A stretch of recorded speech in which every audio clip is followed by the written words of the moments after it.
दिलीप मंडल जी, पहला पॉइंट ये हुआ है कि सबसे पहले कांग्रेस का मैनिफेस्टो आया। कांग्रेस के मैनिफेस्टो आने के बाद में राधिका केरा जी ऐसा कह रही है कि रीडिस्ट्रीब्यूशन ऑफ वेल्थ की बात नहीं है। मेरे पास वो मैनिफेस्टो की एग्जैक्ट लाइंस आ चुकी है, मैं उसको पढ़ूंगा। उसके बाद मैनिफेस्टो के ऊपर डिबेट हुई। फिर सैम पिट्रोडा ने एक बयान दिया मीडिया को और बोला कि भाई middle class should not be selfish.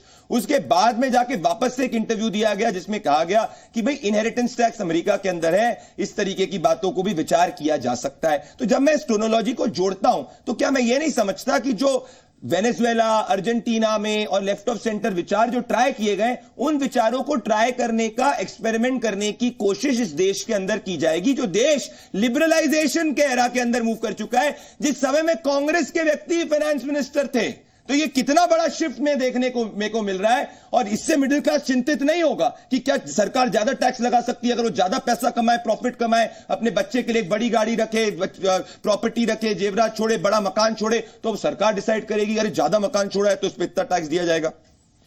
देखिए, एक तो बहुत स्पष्ट है कि एक तो होता है कि अटरेंसेस, बोला क्या जा रहा है, लिखा क्या जा रहा है। घोषणा पत्र में बहुत सारी बातें बोली जाती है, नेता बहुत बातें बोलता है। मैं सिर्फ ये कह रहा हूं कि कांग्रेस का जो लेफ्ट वर्ड शिफ्ट है वो सिर्फ उसके अटरेंसेस में नहीं है, उसके एक्शंस में है। मैं आपको एक उदाहरण दे रहा हूं। 2011 में राहुल गांधी ने अपने पूरे जीवन में एक ही आंदोलन किया है और वो आंदोलन है भट्टा परसौल का आंदोलन। भट्टा परसौल में क्या हो रहा था? दिल्ली से लेकर आगरा तक की का एक हाईवे बन रहा था जिसमें कि 200 की स्पीड से या 150 की स्पीड से गाड़ियां चल सके। टेक्निकली जो लॉ होगा वो अलग बात है। और राहुल गांधी वहां पहुंचे थे। बहन जी जब वहां पर भट्टा परसौल से होता हुआ एक सड़क गुजर रहा था उसको रोकने के लिए। तो प्रॉब्लम सिर्फ ये नहीं है कि कांग्रेस क्या बोल रही है, कांग्रेस एक्चुअली जो कांग्रेस का लेफ्ट वर्ड शिफ्ट है ये उसके एक्शन में है। एक अमेरिका का एक शॉर्ट सेलर एक कंपनी बोलती है कि भारत में इन कंपनियों ने ये गड़बड़ कर दी और उसको लेकर कांग्रेस कूदने लगती है और भारत का पूरा शेयर मार्केट जाता है और लोगों का वेल्थ जो है वो बर्बाद होता है। शॉर्ट सेलर के कहने पर कांग्रेस एक्ट करती है और उसको इशू बनाती है और इसका नुकसान इस देश की इकोनॉमी को झेलना पड़ता है। इस देश में जो फॉरेन इन्वेस्टमेंट आ सकता है, FDI, वो सोच सकता है कि भारत में हो क्या रहा है। तो ये जो कांग्रेस का जो वामपंथी हो जाना है ये उसके एक्शन में, और सबसे बड़ी ट्रेजेडी ये है कि वो पार्टी कर रही है जिसने कि भारत में लिबरलाइजेशन की शुरुआत की। वो पार्टी कर रही है जिसमें इसे गांधी, बिरला और बजाज के साथ मिलकर भारत की आजादी की लड़ाई लड़ रहे हैं। उस पार्टी का लेफ्ट वर्ड शिफ्ट में प्रॉब्लम है। और दूसरी बात कि भारत जैसे देश में जहां पर भी वेल्थ क्रिएशन का एक लेवल पहुंचा है, यहां पर आदमी, भारत का जो सोसाइटी है वो अपने बच्चों के लिए काम करने वाली सोसाइटी है। वेस्टर्न सोसाइटी इंडिविजुअल की सोसाइटी है, वहां पर लोग मरने से पहले चैरिटीज को दे के चले जाते हैं। तो भारत में वेल्थ क्रिएशन के साथ फैमिली एक जुड़ी हुई है। फैमिली के बगैर भारत में ये प्रक्रिया नहीं चल सकती। अगर फैमिली को नहीं देना है तो आदमी उससे पहले बर्बाद करके हिमालय चला जाएगा। राधिका जी, मैंने मैनिफेस्टो मेरी टीम ने दिया, इसमें पॉइंट में एग्जैक्ट मैनिफेस्टो को कोट करना चाह रहा हूं। Congress will conduct a nationwide socio economic and caste census. तो socio economic and caste census. अब मैं इसका हिंदी का अगर मैं आपसे चीज करना चाहूंगा, मैं आपको 30 सेकंड इसके ऊपर बोलने का मौका दूंगा, फिर अजीत जी के पास आने वाला हूं मैं।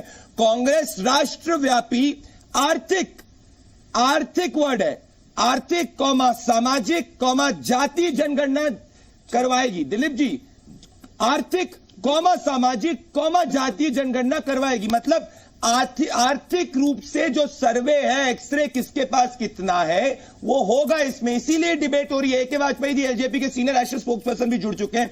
तो राधिका जी, इसको मैं अगर इंटरप्रेट कर लूं, ये रीडिस्ट्रीब्यूशन ऑफ वेल्थ की तरफ बढ़ने की तरफ कदम है कि नहीं है? तो और क्या है? क्योंकि राहुल जी कई बार कहे किस संस्थान के अंदर कितने लोग हैं, कौन सी जाति के, किसको कितना मिला है, मोनोपोली ऑफ वेल्थ की बात नहीं है।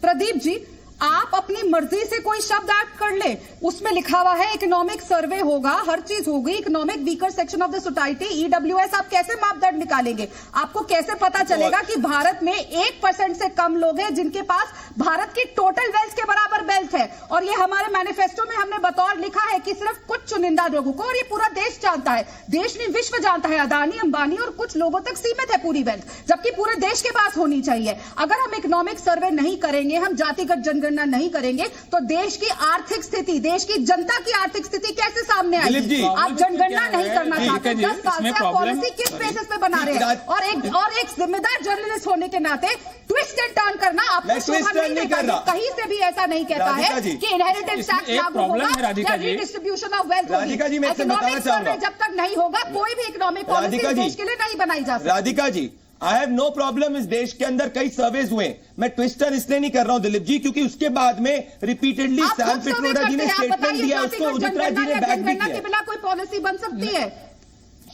इसमें प्रॉब्लम क्या आ रही है राधिका जी कि ये जिसको आप कह रहे हैं कि वेल्थ का कंसंट्रेशन है, अंबानी या अडानी बीजेपी के शासनकाल में पैदा नहीं हुए हैं।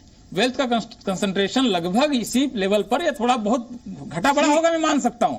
अडानी उस समय भी देश का 9वां सबसे अमीर आदमी था, अंबानी उस समय देश का सबसे अमीर आदमी बन चुका था।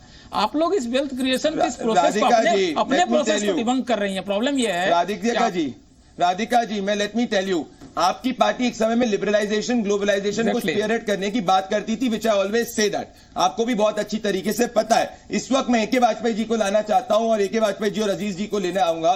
मैंने काफी समय सबको दिया डिबेट में कि अब मेरा इशू क्या है। मेरा इशू ए.के. वाजपेयी जी ये है कि इंटेंट क्या रीडिस्ट्रीब्यूशन का है, राधिका खेरा जी कंप्लीटली खारिज कर रही है। पर जब मैं सैम पित्रोदा जी के निजी बयानों को देखता हूं, जो ओवरसीज कांग्रेस के चीफ हैं, तो उनके निजी विचार राधिका जी जो कह रही है उससे नहीं मिलते हैं। तो कल को अगर इंडिया अलायंस की मीटिंग होती है जिसमें सैम पित्रोदा जी इकोनॉमिक एडवाइजर बनते हैं, तो उनके क्या निजी विचारों को इकोनॉमिक पॉलिसी के अंदर लाया जाएगा?